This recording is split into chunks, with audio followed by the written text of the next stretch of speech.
He didn't disappear for 60 years. To him, it was 10 minutes. No explosion, no glowing portal, just a door opening into the wrong world. The lab was still there, but outside, the city had moved on. The cars were silent. The streets looked familiar for 1 second, then not at all. His phone found no signal. His home address didn't exist, and when he searched for his family, he found their names in an old public archive. To him, almost no time had passed, but on Earth, 60 years had passed. Everyone he loved was gone, and there was no way back. Before any machine, there's one thing to understand. You're already moving through time. So is everyone else. Most of the time, we move together. Your clock, my clock, the street outside. Close enough that no one feels the gap.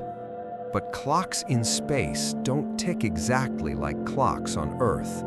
GPS only works because engineers correct for that difference. This isn't movie logic. Atomic clocks can measure tiny shifts in time caused by speed, height, and gravity. Now make that difference extreme. Move fast enough and your clock starts falling behind, not by seconds, by years. For you, the journey might feel like weeks, but back on Earth, decades could pass. The people you left behind would age or be gone when you return. That's not a portal. That's not magic. It's time moving unevenly. Make the gap large enough and the future stops being fiction. The machine doesn't need to open a doorway in time. It only needs to do one thing: make your clock fall behind. Inside the capsule, nothing feels like science fiction. It feels small, heavy, real. And somehow, that's the most unsettling part. Because unlike a story, this doesn't require imagination. It only requires enough speed. Your body keeps going, your heart keeps beating, but compared to Earth, your clock starts losing the race. While you feel a few weeks pass, life back home keeps moving. Birthdays happen, people age, rooms change, calls stop coming. Then the capsule comes back. The mission worked, but the world waiting outside is not the world you left. No one is standing there, no familiar face, no old life waiting at the door, just a future that moved on. The future might be reachable, but that's not the hard part. The hard part is simpler. Can you ever go back? He didn't ask for more of the future. He asked for one thing: send me back. But the past is not a place you visit. It's the chain of moments that made you possible. Change one tiny part of that chain, one missed train, one unanswered call, one meeting that never happens, and suddenly, two people never meet. A family never starts. A life never begins. Maybe the house is still there. Maybe the room is still there. But your place inside it is gone. That's the trap. If you go back and erase your own beginning, who made the trip? The problem is not just memory. It's cause and effect coming apart on the seams. And that may be why the past is the real danger. Not because it's far away, because reality may not let you touch it. The future might let you in, but the past may be colder than that. It may refuse you completely. They tried to send him back, not once, again and again. But every time they reached for the past, the system failed. Not the way machines usually break.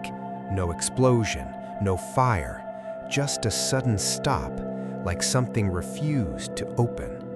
At first, they thought it was technical, a bad signal, a flaw in the math. but it kept happening. Every attempt ended the same way. The path never opened. The past stayed there, close enough to see, impossible to enter. And that raises a darker possibility. Maybe the universe is not broken. Maybe it protects itself. Some physicists have asked a version of that question. What if the laws of physics don't just describe time, but guard it? Because if the past can be changed, reality itself has to survive the contradiction. And maybe it does that by keeping the door locked. If that's true, time travel is not freedom. It's a one-way sentence. You can move forward, but the door behind you may never open again. The future did not look like hell. That was the cruel part. It worked, it moved, it lived. Just not for him. People did not stop for him. They barely even looked. To them, he was not a man coming home. He was a stranger from history. He found the place where his home used to be. The street was still there. The door was still there. But nothing behind it belonged to him anymore. In the archive, his family was still searchable. Names, dates, old fragments. That was all the future had left of them. And the city was beautiful. That almost made it worse, because beauty means nothing when no one in it knows your name. Life had not ended. That was the point. It kept going without him, and that was the part he could not undo. The future is not a prize if everyone you love is already gone. It is not arrival, it is exile. He survived the trip, but survival is not the same as coming home. His body reached the future, his life did not. Maybe the question was never how far we could go. Maybe it was always what we'd have to leave behind. Whether any future is worth losing your whole world. Whether arrival means anything without anyone waiting for you there. Because time already does one thing without asking. It carries all of us forward. Some things are gone the moment you leave them. No machine changes that. No distance makes it easier. If you could reach the future but never find your way back, would you still go?